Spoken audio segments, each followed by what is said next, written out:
Hey everyone, today, oh my gosh, we're going into a topic that even surprised me. So it started with something that our autistic boys do all the time and ended with a pretty shocking realization about the non-autistic adults and people in my life and probably most of the world. So stick around until the end because the shift I'm about to share completely changed how I look at people. And honestly, it completely set me free. And hopefully, sharing this will set you free as well. We're the Beyond Boundaries family, adoption, autism, world schooling, and traveling the world, showing how an ordinary family can build an extraordinary life and the truths that we uncover along the way. If this resonates with you, please subscribe. It would truly mean the world to us. If you're parenting autistic kids like I am, you know this rhythm very well. There are days when our boys are super expressive, super connected, very present, and then the next day or the next hour, quiet, pulled back, processing, regulating. And when you're an autism parent, you get it 100%. You don't panic. You know that this is a normal for them. You don't take it personally because you know that their brain is regulating. It's processing. Here's the interesting twist, though. We only extend this type of understanding when we know that somebody has autism. When we have a label, a diagnosis, we tend to forgive the behavior. But then this hit me like a plot twist. Why don't we offer that same grace to the rest of us in our lives? We are all wired differently. Every human being has their own rhythm. Yet, with other neurotypical adults, and maybe some kids as well, we assume that silence means something is wrong. And that's where the story gets really interesting. There's somebody that I've known for years, one of my friends. I'm not saying who. I'm not giving clues. I don't even think they watch this channel. But their communication pattern is pretty wild.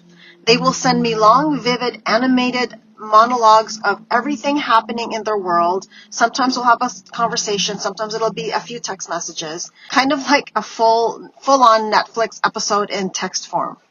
And then, poof, gone. Radio silence. At first I was like, wait, what? Did something happen? What? Hello? Why did the energy just drop? Like, was that the end of the conversation? Or was there a cliffhanger? Or was I supposed to say something specific? I don't know. It felt like living in a show with no season finale.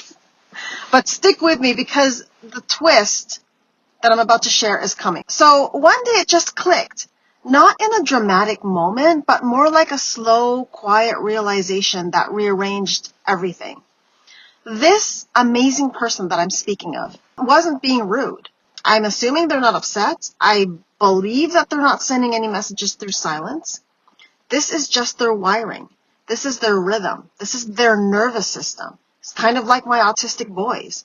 This is their way of connecting and then retreating and then coming back when they have the capacity again. We all do a version of this. And then I thought, wow, I give my autistic sons so much grace for this exact pattern.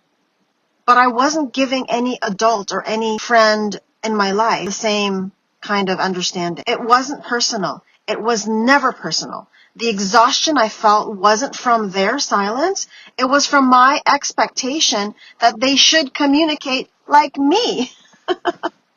And that realization was honestly so freeing. So here's the truth that we don't talk enough about. Even adults are neurodiverse. We just don't call it that. Some people talk nonstop. Some disappear. Some people overshare. Some people undershare. Some people say nothing unless something big happens. We forgive our autistic kids immediately because they're autistic. But for adults, we jump straight to, why are they ignoring me? Why are they silent? What's going on? Why are they being rude? Is something going on with them? They should know better. Why aren't they responding or whatever? But their silence is simply their own way of regulating, just like our autistic kids. When I started seeing all humans through that lens, the tension that I had for this one particular friend had dropped. The irritation that I felt because they weren't responding and communicating the way I wanted them to communicate completely disappeared. Everything softened. Here's my big takeaway. The part I promised if you stuck around. And if you did stick around to this point, thank you, thank you. When you stop assuming that silence has a meaning, you get your peace back. You get freedom. Communication differences don't stop in childhood. They follow us for the rest of our lives through adulthood. And with a little grace, the same grace that we give our autistic kids can transform our relationships. Thank you for watching our channel if you've made it this far. If you've ever dealt with someone who pops in and out of your life like this, please share your story below. I love reading stories and listening to others that have similar stories as my own. And please don't forget to subscribe for more honest conversations and adventures and travel and a whole bunch of other things from our family to yours. Thank you.